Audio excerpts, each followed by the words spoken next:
What's up guys, Jacob here from Mystery Arts Inc., taking you further, faster in the mystery arts with in-depth resources, random rants and raves, and reviews just like this one here. If you happen to be a fan of content such as this, I do highly suggest that you go down below, subscribe, hit that bell.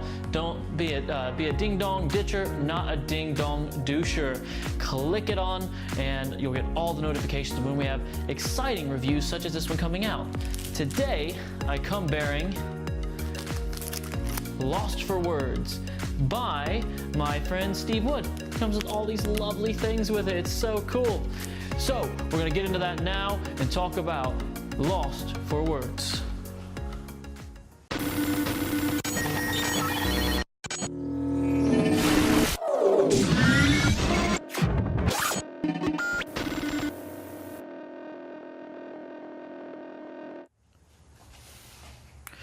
So, what's the big deal about this product? You've probably heard a lot of rants, hype, all you could ever want to hear.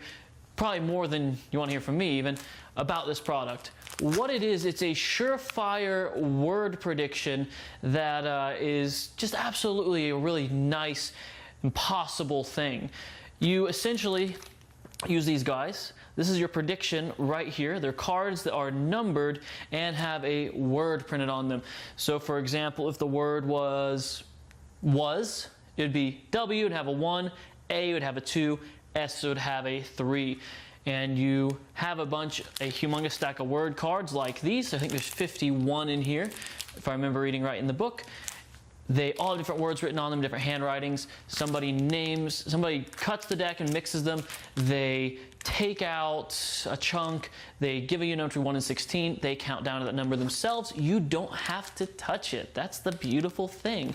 And they stop, they turn it over, and wouldn't you know it, it is the word you have predicted on different cards, so there's no way to change the order right in front of the very face that you've handed out at the beginning or whatever you want to do. First thing is the production value of this. Let's look at that. The book itself, it's a hair-side press book. It's nice. It's not like hardbound or anything. It doesn't need to be though. It's really, really nice. I love the cover art on it. The editing and stuff inside is really nice. It gives you all of your bases covered. There's the effect itself. There's bonus ideas. That's a really awesome variation of Brain Games by Banachek that he's got in here, where you can essentially have one of the letters predicted ahead of time that they would name out loud, and there's no force to it. Yeah, you heard that right. It's really, really cool. But all in all, this is just a super cool product on the actual production side itself. As a production, this is really nice looking. It's what I'd expect from Steve Wood, being a professional in the English side of things. And those of you that know will know what I mean. But let's get into the actual effect itself. So the effect itself is really a stunning one for sure. I think it's just great. Steve performed this on me before he sent me this and mailed me this over Skype. Obviously I didn't have the word cards, I didn't do it at home, but he did it for me through the screen. He told me exactly what was going to happen, blah, blah, blah, blah. Fooled the living pants off me. I had no idea how it was done. It's fooled the likes of, I believe Peter Turner got fooled by it. Fraser's raved about it, Michael's raved about it. Lots of people have raved about this effect because it's that good. It really is just extremely nice. It builds, it's making a huge claim and then following through with it, which I think is golden in mentalism, especially procedural mentalism. That being said, the procedure in this is not heavy. No more than you would if you have someone shuffle cards and deal cards. It's if you can do it A-can and any card, any number, but with 1 to 16, which is the sweet spot for the attention span. If you think about the human attention span being 8 seconds, you have something every 8 seconds to hold their attention span. There's a completely scripted performance in here. Makes it really easy to follow, to understand, to accomplish yourself. And while I haven't performed it yet because I just got it, and you don't just take out and test new things. Well, I do sometimes, but it's not advised. This is quality and worthy of being a professional performance piece. You could do this close up. You could do this parlor. If you got cards big enough, I guarantee you could do this on stage too. Or if you wanted to use little cards like this, I think that if you use these cards, I wouldn't use it past parlor.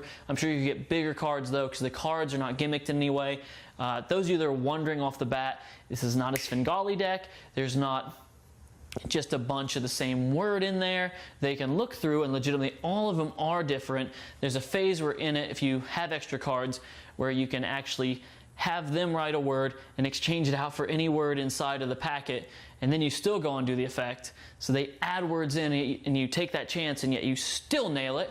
It's really nice what you can accomplish with this.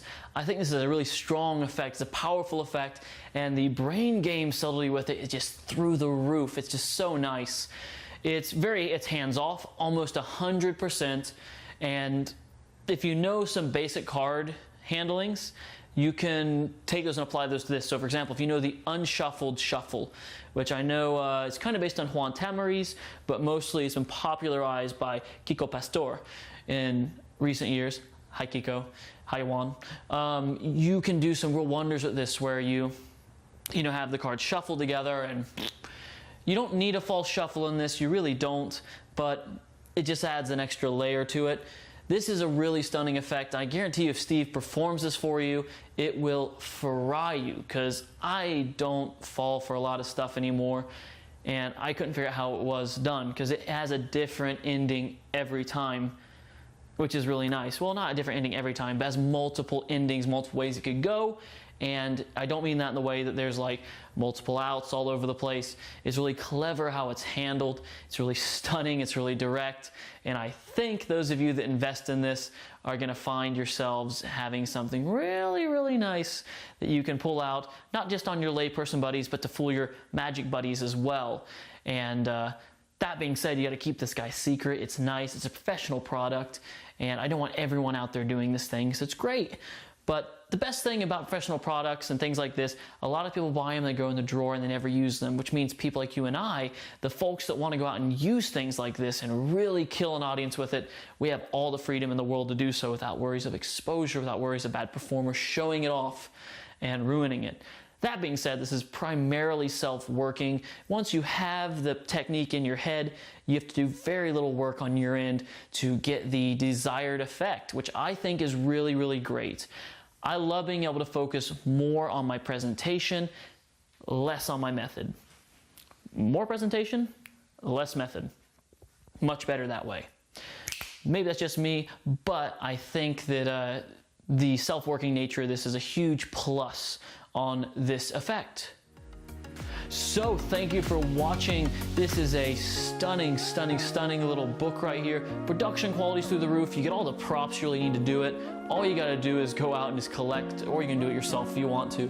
Just get some random word stuff thrown in.